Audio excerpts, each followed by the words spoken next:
ಆತ್ಮೀಯ H16 news ಅರ್ಥಾತ್ ಹೇ ಸಿದ್ದರಾಮಯ್ಯಗೆ ಸ್ವಾಗತ. ನಾನು ನಿಮ್ಮವ MI ಅಥವಾ ಮಲ್ಲಪ್ಪ ಜೋತಾವರ್. ಆದ್ಮೇಲೆ ಬೆಳಗಾವಿ ಜಿಲ್ಲೆ, ಅದರಲ್ಲೂ ಬೆಳಗಾವಿ ತಾಲೂಕಿನ ಕೌರಿಗುಡ್ಡದಲ್ಲಿ, ಕೌರಿಗುಡ್ಡ ಇದು ಬೆಳಗಾವಿ ತಾಲೂಕಿನ ಬಡಾಲ ಅಂಕಲಿಗೆ ಬರ್ತದೆ. ಈ ಕೌರಿಗುಡ್ಡದಲ್ಲಿ ಅನೇಕ ಮರಗಳನ್ನು ಅಲ್ಲಿ ಇದ್ದಂಥ ಕಾಡಿನಿಂದ ಕಡಿದಿದ್ದಾರ ಪ್ರಬಲ ವ್ಯಕ್ತಿಗಳು. ಅದರಲ್ಲೂ ಮುಖ್ಯವಾಗಿ ಸೌರ ಯೋಜನೆಗಾಗಿ, ಸೌರ ವಿದ್ಯುತ್ ಯೋಜನೆಗಾಗಿ ಕಡಿದಿದ್ದಾರೆ. ಮರಗಳು ಕಡಿಯುವ ಅನುಮತಿ ಇಲ್ಲದೇ ಇದ್ದರೂ ಮರಗಳು ಕಡಿದಿದ್ದಾರೆ. ಯಾಕಂದರೆ 1984 600 ಎಕರೆಯಲ್ಲಿ ಈ ಸಸ್ಯಗಳನ್ನಿಟ್ಟಿದ್ರು.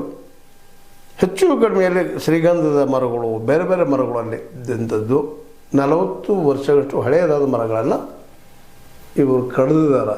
ಯಾರವರು?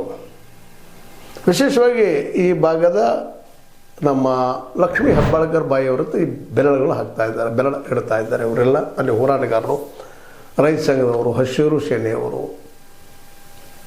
ಇದನ್ನು ಅವರ ಕುಮ್ಮಕ್ಕಿಳಿಂದ, ನಮ್ಮ ಲಕ್ಷ್ಮೀಬಾಯಿ ಹೆಬ್ಬಾಳ್ಕರ್ ಅವರ ಕುಮ್ಮಕ್ಕಿಳಿಂದ ಮಾಡಿದ್ದು ಇಲ್ಲಿ ಅಧಿಕಾರಿಗಳು. ಇಲ್ಲಾಂದ್ರೆ ಈ ಒಂದು ಸಾಹಸ ಅವ್ರಿಗೆ ಬರಲಿಕ್ಕೆ ಸಾಧ್ಯ ಇಲ್ಲ.